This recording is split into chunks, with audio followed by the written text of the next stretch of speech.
Hola, ¿qué tal, amigo? Bueno, proyecto humano con la Tierra, un tema fascinante, un tema con mucha tela donde cortar, demasiada diría yo, pero vamos a intentar explicar en este sencillo video cuál es el proyecto humano con la Tierra, desde qué frecuencia, desde qué visión, desde qué religión, desde qué postura étnica, desde qué postura ancestral, desde qué postura bioquímica actual y ancestral, porque pienso que es muy común decir que lo de antes era mejor y lo de ahora no tanto, y no estoy nada de acuerdo con eso, pero también estoy totalmente de acuerdo dependiendo los momentos. Lo más difícil son los momentos, muchachos, desde mi punto de vista. No vengo a dar una ordenanza, ni vengo a decir que tengo razón y que tengo el hilo negro y que alguien más no lo sabía. Para nada, nuestro proyecto es magnífico, es terrorífico, es hiérrico en la malicia y es hélico o lleno de helio en la benevolencia, y los dos se unen para crear un solo Cristo, un cristal. Esta palabra que me dolía mucho decirla antes, ahora ya la estoy naturalizando porque he estado estudiando desde mis entrañas, desde mi reflejo asimétrico nervioso, que me llegan punzadas al cerebro y me dicen: Gabriel, dilo ya, estás en proceso de decir crístico sin ofenderte, porque ofendidos estamos todos con cualquier palabra. Esa palabra muchos la ven muy natural, otros no tanto, otros la asocian plenamente con Jesús, con el Maestro Jesús, lo cual es normal, es lo que más se ha vinculado en el catolicismo, que es un terremoto de información dislocada, alocada, formal, no formal, obligada, no tan obligada, o obligada por abajo del agua para que lo entiendas.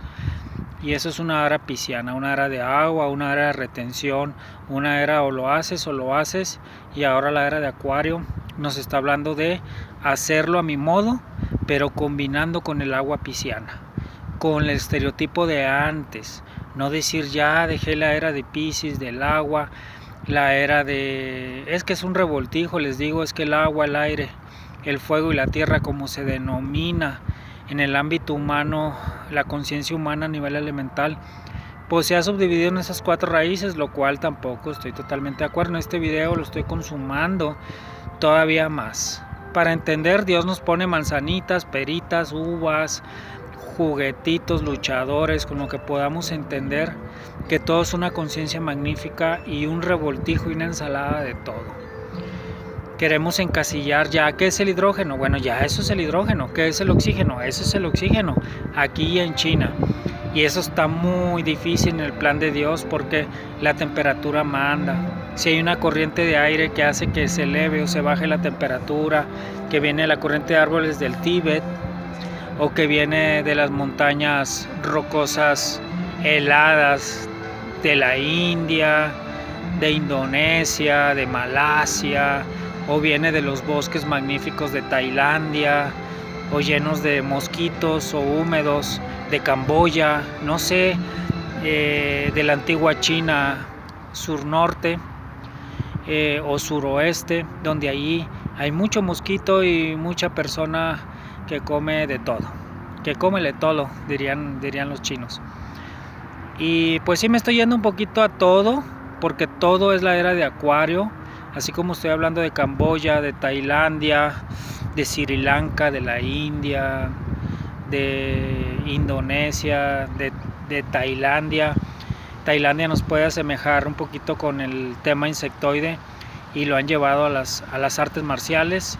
Ahí las razas insectoides pues se han destacamentado, no precisamente las que tienen aves, sino también las que por la humedad que está ahí difuminando Camboya, Tailandia y Vietnam, y que esas corrientes eléctricas y magníficas que vienen desde el océano Índico y se atraviesan por el océano Pacífico un poco, pero más por el Índico, y llegan a la India, a Sri Lanka, sobre todo a Sri Lanka, topan ahí la India y se sube a la Gran China. Todo ese círculo magnífico, hablando desde la Camboya, desde la Vietnam, desde la Tailandia, pasando por la parte baja del mar Índico, da un círculo virtuoso y energético hasta llegar a la India por arriba, o topa a veces con Sri Lanka y vuelve a subir a la China.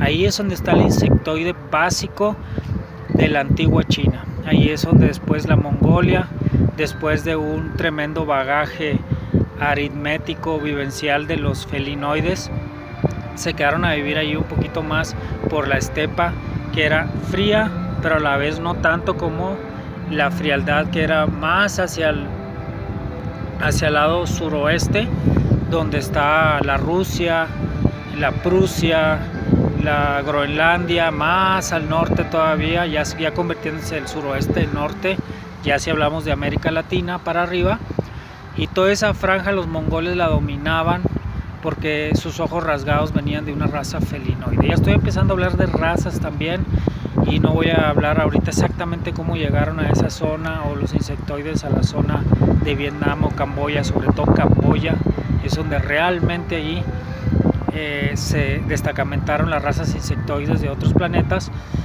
Y eso es quinta dimensión, hablar con naturalidad de otros planetas, hablar con naturalidad del átomo, sobre todo del átomo, cómo se moleculariza, cómo se hace un bando u otro en el anión, en el catión, cómo depende de la temperatura se moleculariza o se vuelve dentro de un centrífugo ya en un átomo formal, como lo marca el carbonífero. Ya el centrífugo es la espiritualidad, es lo que somos en realidad.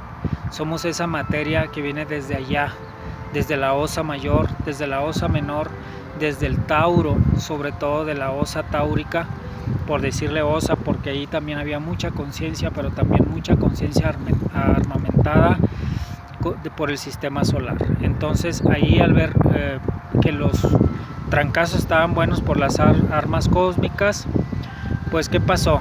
Pues a correr a un planeta que se pueda vivir, aunque esté más denso, más yérrico, donde el sol interno y el manto externo de ese sol majestuoso no estuviera tan aterrador. Pero sí, les digo, a lo mejor no como Marte o como Venus o como Mercurio, que eran planetas más fríos, más gélidos, pero sí la Tierra tenía ese sentimiento bipolar e híbrido para que razas vinieran a vivir acá.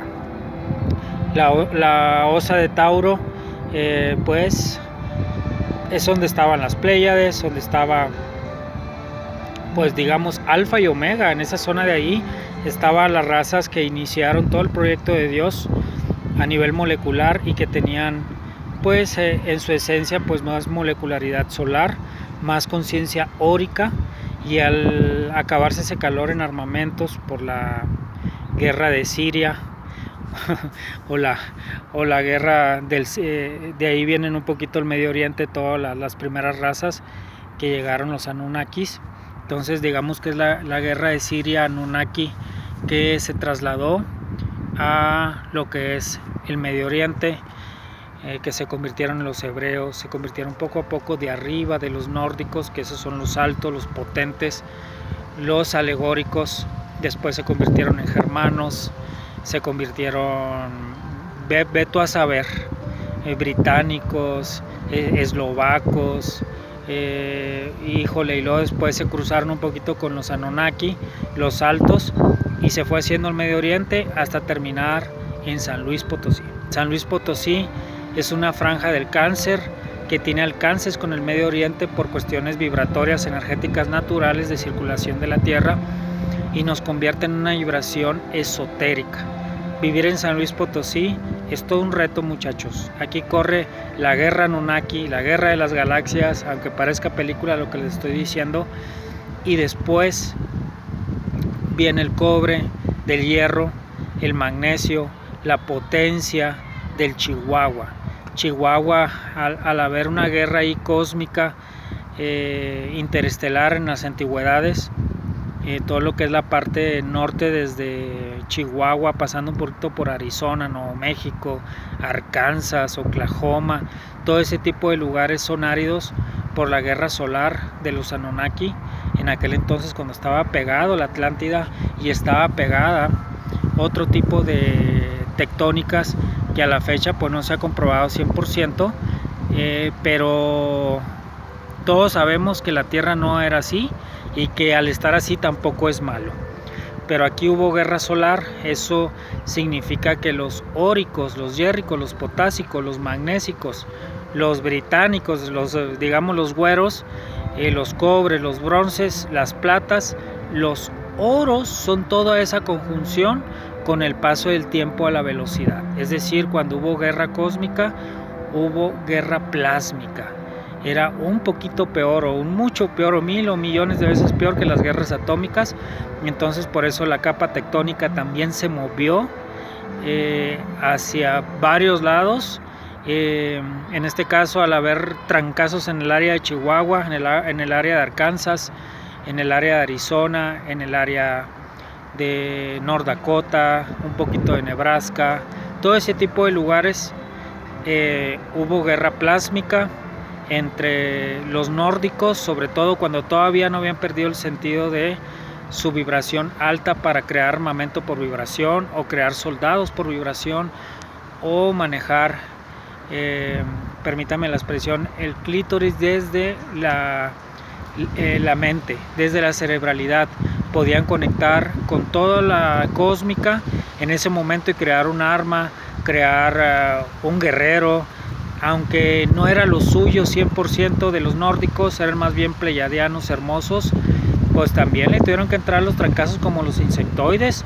Tampoco traían la varita mágica de la violencia, y ellos no tuvieron más que hacerle frente a las hordas taurinas que traían los Anunnaki, sobre todo, que eran un poquito más atlantes, más generosos, muy aventados como los arturianos, pero a lo mejor no tanta necesidad de llevar la fiesta en paz como el arturiano, aunque el arturiano sabía agarrar su metralleta y decir, bueno, a ver de cómo nos toca. Entonces el Anunnaki sí tenía esa sangre, esa potencia, ese poder para generar la guerra en la tierra por el oro, porque el oro ya se lo estaban acabando a nivel vivencial, a nivel cósmico, a nivel, bueno, puedo agarrar el oro aquí con energía, mi cerebro está capacitado para entrar por ondas de choque con muchas partes del universo, y al ver que ya no había con qué hacer armas, naves, pues se aventuraron a llegar a la Tierra, y en la Tierra se les fue olvidando, con el hierro propio de la atmósfera que se fue creando por las guerras de aquí,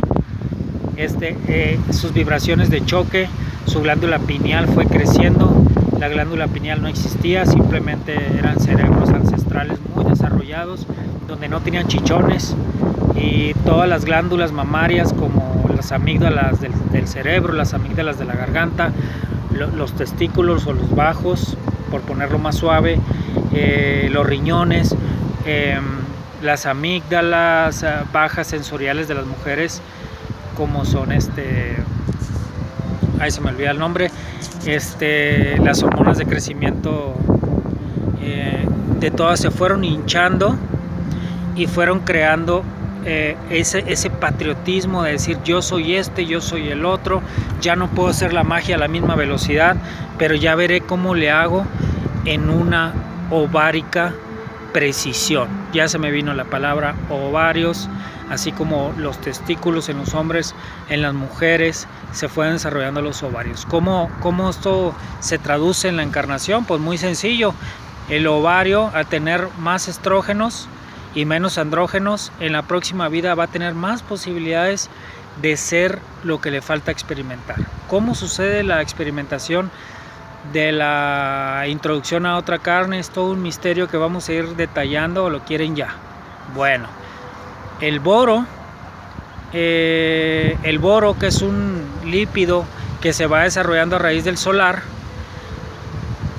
Bueno, este video lo vamos a ir desarrollando en otras circunstancias, porque ya mi esposa me está hablando, el celular por ahí me está haciendo un aviso, y por lo pronto dejamos este mensaje híbrido y lleno de pasión y compasión a mí, que estoy traduciendo desde mi sangre, desde ese 80% que se está desintoxicando por medio de la amígdala superior, que es la pineal, que se ha ido formando para desarrollar una transición de vuelta al yo soy, y ese yo soy está implícito en todos. Entonces la amígdala cerebral se ha reducido a una pituitaria y la pituitaria empieza a desarrollarse poco a poco a la vuelta a esta era de Acuario. Por lo pronto dejamos pendiente el tema de la reencarnación. Yo no tengo la verdad absoluta, pero sí sé que mi intuición me manda a hablar de esto con mucho amor y mucho cariño. Os mando un abrazo, como dirían los españoles, y que me gusta, no me gusta cómo hablan mucho, pero cuando dicen os, me gusta. Os mando un abrazo y dando honor y gloria a Dios por medio de ese os, solo los españoles, los demás nos daremos honor y gloria poco a poco conforme los videos. Un abrazo y estamos pendientes.